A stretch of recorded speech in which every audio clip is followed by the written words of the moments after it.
In Genesis chapter 3, the biblical narrative takes a significant turn as it explores the consequences of Adam and Eve's disobedience in the Garden of Eden. This chapter delves into the concept of temptation, the introduction of sin, and the subsequent expulsion from paradise. Let us dive into the details of this thought-provoking chapter, examining its deep symbolism and lessons that still resonate today. Verse 1. Now the serpent was more subtle than any beast of the field which the Lord God had made. And he said unto the woman, Yea, hath God said, Ye shall not eat of every tree of the garden? Verse 2. And the woman said unto the serpent, We may eat of the fruit of the trees of the garden. Verse 3. But of the fruit of the tree which is in the midst of the garden, God hath said, Ye shall not eat of it, neither shall ye touch it, lest ye die. Verse 4. And the serpent said unto the woman, Ye shall not surely die. Verse 5. For God doth know that in the day ye eat thereof, then your eyes shall be opened, and ye shall be as gods, knowing good and evil. Verse 6. And when the woman saw that the tree was good for food, and that it was pleasant to the eyes, and a tree to be desired to make one wise, she took of the fruit thereof, and did eat, and gave also unto her husband with her, and he did eat. Verse 7. And the eyes of them both were opened, and they knew that they were naked, and they sewed fig leaves together, and made themselves aprons. Verse 8. And they heard the voice of the Lord God walking in the garden in the cool of the day. And Adam and his wife hid themselves from the presence of the Lord God amongst the trees of the garden. Verse 9. And the Lord God called unto Adam, and said unto him, Where art thou? Verse 10. And he said, I heard thy voice in the garden, and I was afraid, because I was naked, and I hid myself. Verse 11. And he said, Who told thee that thou wast naked? Some text goes here. Verse 12. And the man said, The woman whom thou gavest to be with me, she gave me of the tree, and I did eat. Some text goes here.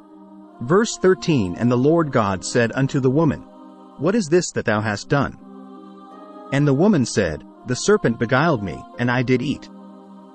Verse 14. And the Lord God said unto the serpent, Because thou hast done this, thou art cursed above all cattle, and above every beast of the field. Upon thy belly shalt thou go, and dust shalt thou eat all the days of thy life. Verse 15. And I will put enmity between thee and the woman, and between thy seed and her seed. It shall bruise thy head, and thou shalt bruise his heel. Verse 16. Unto the woman he said, I will greatly multiply thy sorrow and thy conception. In sorrow thou shalt bring forth children, and thy desire shall be to thy husband, and he shall rule over thee.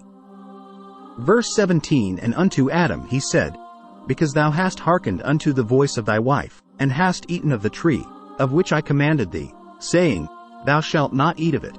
Cursed is the ground for thy sake. In sorrow shalt thou eat of it all the days of thy life. Verse 18. Thorns also and thistles shall it bring forth to thee, and thou shalt eat the herb of the field. Verse 19. In the sweat of thy face shalt thou eat bread, till thou return unto the ground. For out of it wast thou taken. For dust thou art, and unto dust shalt thou return. Verse 20. And Adam called his wife's name Eve, because she was the mother of all living.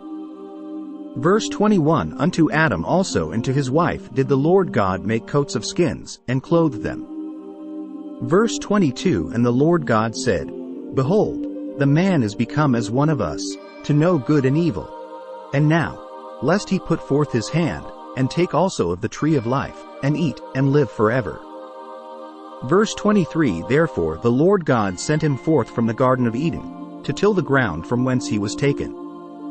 Verse 24. So he drove out the man, and he placed at the east of the Garden of Eden cherubims, and a flaming sword which turned every way, to keep the way of the tree of life. Genesis chapter 3 presents a powerful narrative that delves into the themes of temptation, sin, and the consequences of disobedience. By succumbing to temptation, Adam and Eve represent all of humanity, grappling with the struggle between God's commands and personal desires. The chapter foreshadows the need for redemption and the eventual coming of the Messiah. Like the video. Share the video. Tune in next week for Genesis chapter 4. Have a blessed day.